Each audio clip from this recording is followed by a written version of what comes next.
इसलिए आप सभी इस मधुराष्टक को गाओ।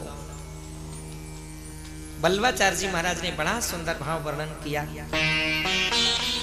और प्रभु की उस छवि को हृदयंगम करना ही तो सबसे बड़ी भक्ति है। इसी को रसिकता कहते हैं, इसी को रसिक कहते हैं। प्रेम से बोलना पड़ेगा। एक दर्शन मंदिर में जाकर के होता है और एक दर्शन घर में बैठ करके होता है।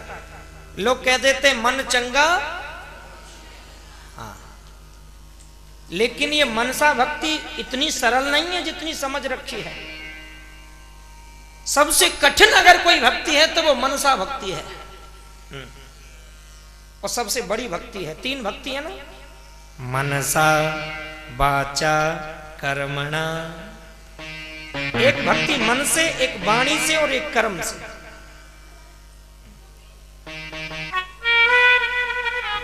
कर्मणा भक्ति तो हाथों से फूल चढ़ा रहे हैं, हम तिलक लगा रहे हैं, हम अक्षत लगा रहे हैं, हम इत्र लगा रहे हैं, हम धूप दीप लगा रहे हैं, हम भोग लगा रहे हैं। ये कर्मणा भक्ति है जो हाथों के द्वारा, कर्म माने हाथ।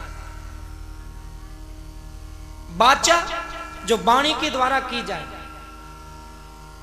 हम लोग कोई ग्रंथ लेकर के बैठते हैं, गीता जी का पाठ कर रहे हैं, भागवत जी का पाठ कर रहे हैं,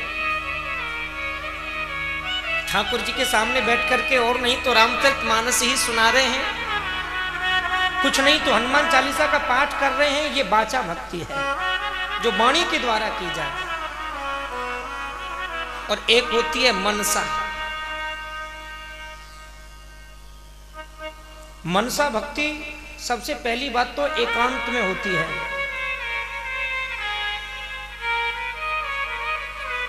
एकांत का अर्थ होता है एक का भी जहां अंत हो, जहां मेरे सिवा कोई दूसरा न हो और मेरा भी जहां अंत हो, वो है एकांत। कोई इच्छाएं मेरी न हो और नेत्र बंद करके फिर भगवान के एक एक अंग को निहारो। जिस जगह पर भगवान खड़े हैं वो बालू कैसी है, उसके कण कैसे हैं, उसमें जो घास लगी है वो कैसी है, उसके ऊपर प्रिया प्रीतम खड़े हैं वो कैसे हैं, यमुना जी की लहरें कैसी हैं, यमुना जी का किनारा कैसा है, लताओं से, पताओं से, फलों से, फूलों से लदा हुआ वृंदावन, कलकल कलकल करती हुई यमुना जी की धाराएं बह रही हैं।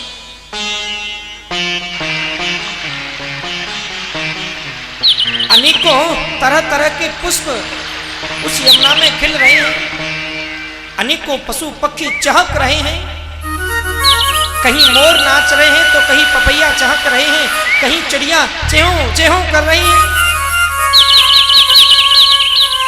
बड़ी बड़ी टाट वाली वो गऊ हैं, सुंदर सुंदर, जिनके काले काले नेत्र हैं, गौर वर्ण हैं और उनके नीचे छोटा सा उनका वत्स है। भगवान त्रिभंगी मुद्रा में मुरली को बजा रहे हैं। अब भगवान के अंग को निहारना प्रारंभ करो। पूजा जब तो होगी हमारी मन से, जब हम पहले मंदिर बना लेंगे, पहले ठाकुर को सामने रख लेंगे। अब ठाकुर जी को मन से बनाना प्रारंभ करो। भगवान के चरण कैसे हैं, गोरे गोरे चरणों पर लाल लाल महावर लगा है। भगवान के चरणों में पायल हैं, धोती हैं और उन धोतियों के भी ऊपर दिव्य मणियां लगी हुई हैं।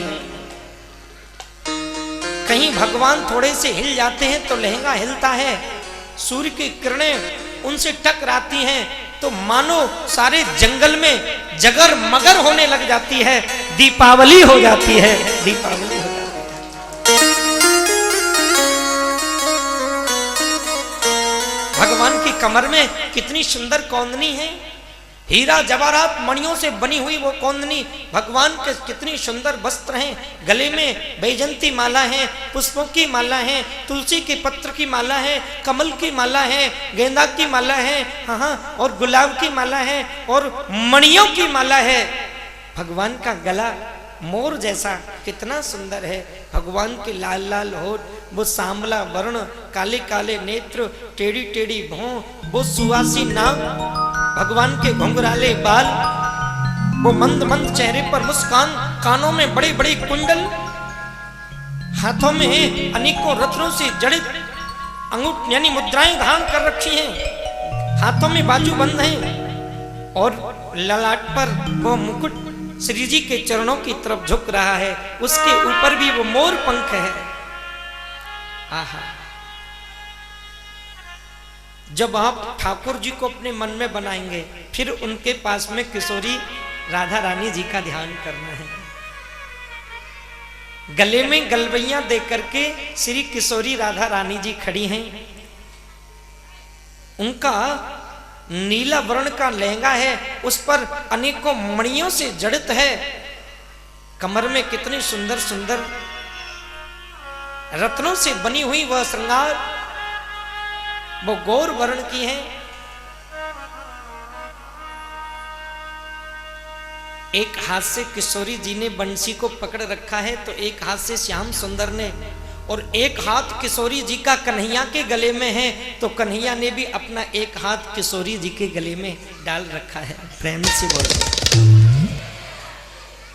जब आप इस प्रकार से उस त्रिभंगी मुद्रा को दर्शन करेंगे, उस प्रिया प्रीतम की उस दिव्य झांकी को हृदयंगम करेंगे। आकाश मार्ग नीला नीला बादल है, आकाश में करोड़ों देवताएं पुष्प लेकर के भगवान की वंदना कर रहे हैं, पुष्प वृष्टि कर रहे हैं। अब भगवान हमारे मन में बन गए हैं तो अब भगवान की पूजा करना प्रारंभ करो। अब हम भगवान के चरण धो रहे हैं, भगवान को आचमन करा रहे हैं, भगवान को स्नान करा रहे हैं, प्रभु को भोग लगा रहे हैं, तिलक लगा रहे हैं, श्रृंगार कर रहे हैं, आरती घुमा रहे हैं।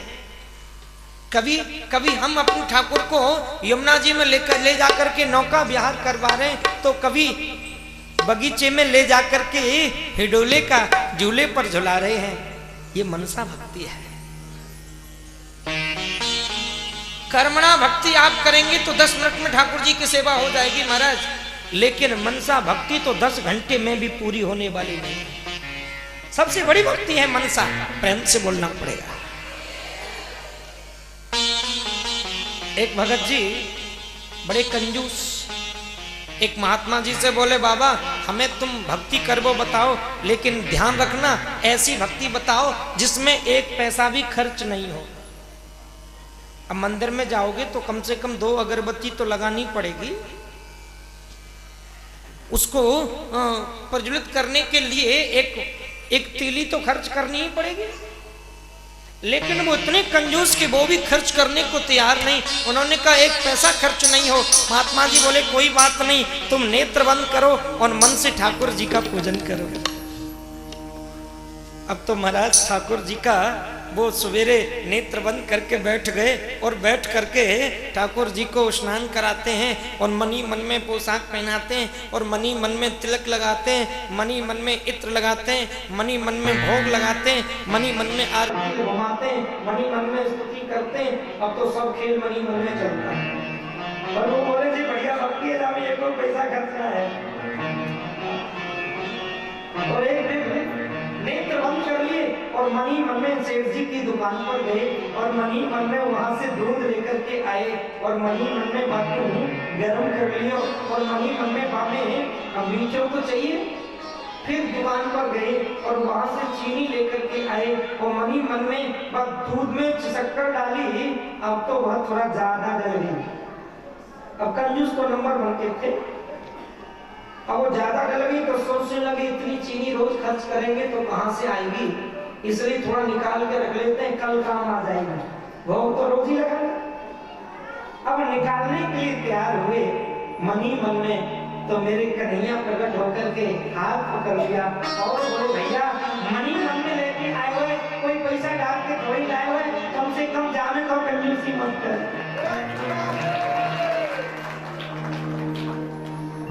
मेरा कन्हैया तो मनसा भक्ति से भी प्रसन्न हो जाता है। जोर से बोलना पड़ेगा। सही मायने में मनसा भक्ति का अर्थ है मन को ठाकुर जी के चरणों से जोड़ना, ये मनसा भक्ति है। संसार से हटा करके ठाकुर के चरणों में मन को जोड़ना ही मनसा भक्ति है। जोर से बोलना पड़ेगा, क्योंकि कल भी मैं निवेदन कर रहा था, मन एवं मनुष्याणाम कारणम बंध मोक्षयो। हमारा जो मन है वो ही बंधन और मोक्ष का कारण है। प्रेम से बोलना पड़ेगा। कल आप लोगों ने बड़े भाव के साथ में शिव पार्वती विवाह महोत्सव का आनंद लाभ प्राप्त किया, और भोले तो भोले, उनका नाम भी भोले और काम भी भोले। जिसको कोई नहीं रखता उसको भोले बाबा अपने घर में बिरयानी रख लेते हैं।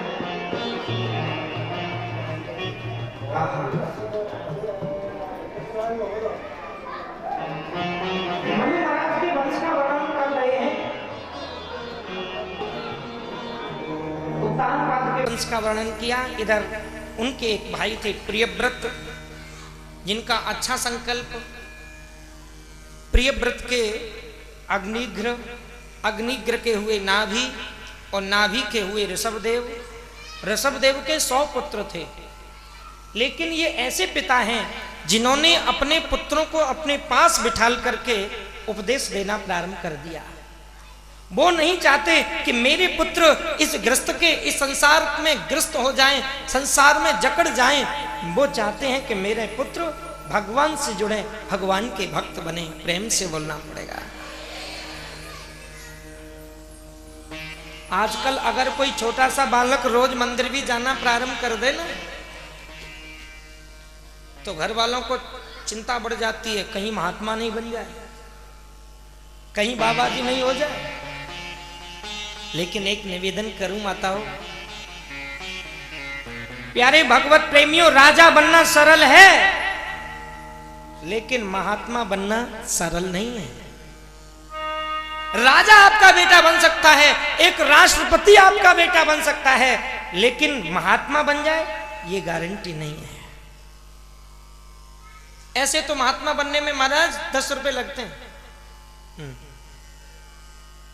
5 रुपए का चंदन ले लो और 5 रुपए का गेरुआ ले लो और वस्त्रों को रंग करके। गोस्वामी तुलसीदास जी वर्णन करते हैं, किनारे मुई घर संपत्ति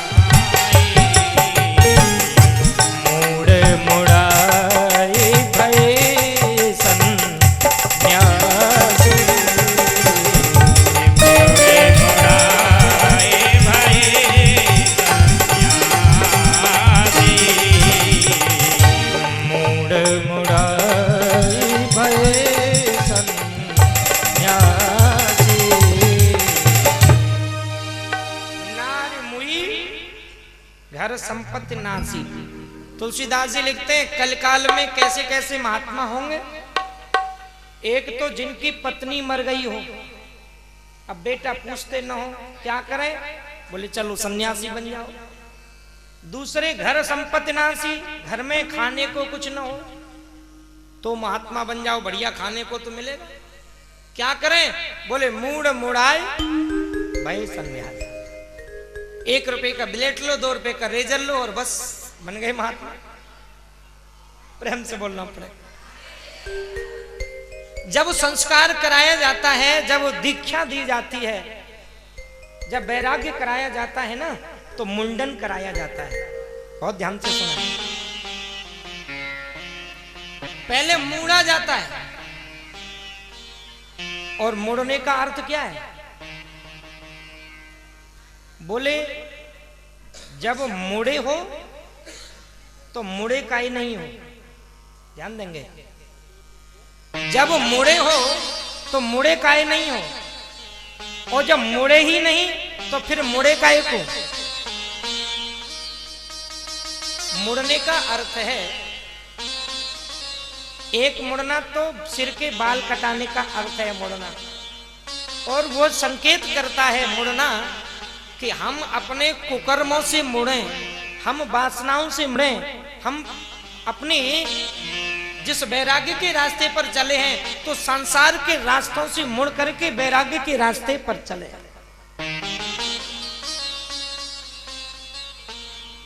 एक महात्मा जी से किसी ने पूछा, एक बात बताओ, वो तीसरे दिन अपने सिर को मुड़ लिया करते थे।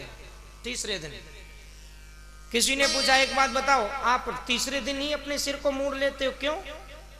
महात्मा जी बोले, मूड़ मुड़ाए तीन सुख। मूड़ को मुड़ाने से तीन सुख होते हैं। कौन कौन से? बोले, मूड़ मुड़ाए तीन सुख, सिर की मिट जाए खाज।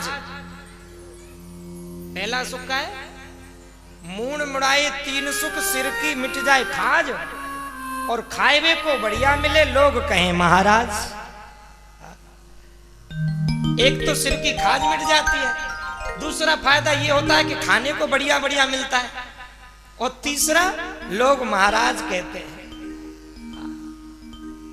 ऐसे मुड़ने से कोई लाभ नहीं है, ऐसे महात्मा बनने से कोई लाभ नहीं है। आज ऋषभ देव जी अपने पुत्रों को उपदेश कर रहे हैं, बेटा कि नायम देहो देह भाजा न लोके कष्टान कामान हरते विभुजंगे कि तप दिव्यम पुत्र कायेन सत्वम शुद्धये यद्यस्माद् ब्रह्म सोक्ष त्वनन्तनम्।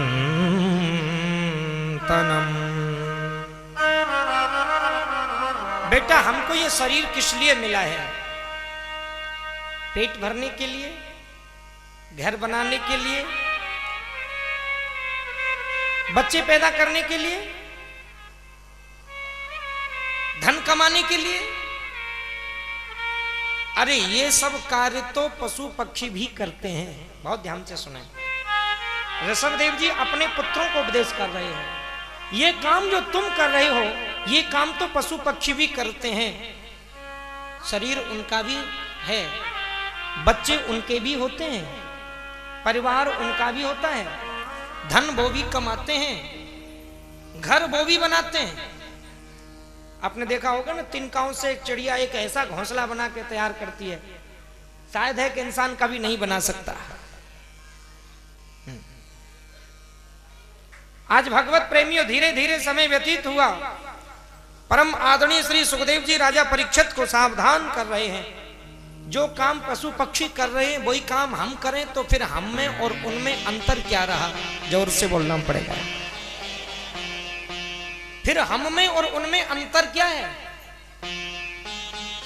बेटा, ये सब कार्य के लिए हमको ये मनुष्य शरीर नहीं मिला है, हमको ये शरीर भगवत प्राप्ति के लिए मिला है, संत सेवा के लिए मिला है, सत्कर्म करने के लिए मिला है, आवागमन के चक्कर से मुक्त होने के लिए मिला है। प्रेम से बोलना पड़ेगा। और ऐसा उपदेश दिया बैठ करके ऋषभ देव ने कि 99 पुत्र उसी समय खड़े होकर के जंगल में महात्मा बनकर के भजन करने लग गए। और एक पुत्र बचा जिसका नाम था भरत, और जिनके नाम पर हमारे देश का नाम भारत पड़ा। प्रेम से बोलना पड़ेगा। और सुनो,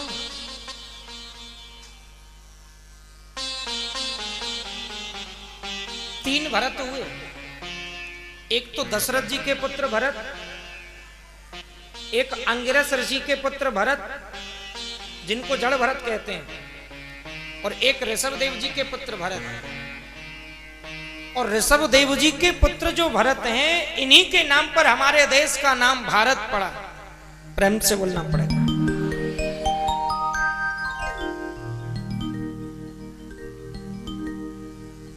पहले मेरे देश का नाम था आजादेश। भारत से पहला नाम क्या है भारत का? आजादेश। अजा मानी माया, माया का देश मेरे देश को कहा जाता है। आज भी प्राचीन इतिहासों में आजादेश कहा जाता है। और मेरे यहाँ के कवियों ने भी गाया, यहाँ डाल डाल पर सोने की चिड़िया करें बसेरा, ऐसा भारत देश है। मेरे देश की माटी सोना उगले उगले हीरे मोती, मेरे देश की माटी। जहां की मिट्टी सोना हीरे जवाहरात उगलती हो, मेरा देश सोने की चिड़िया था, सोने की चिड़िया है और सोने की चिड़िया रहेगा। प्रेम से बोलना पड़ेगा।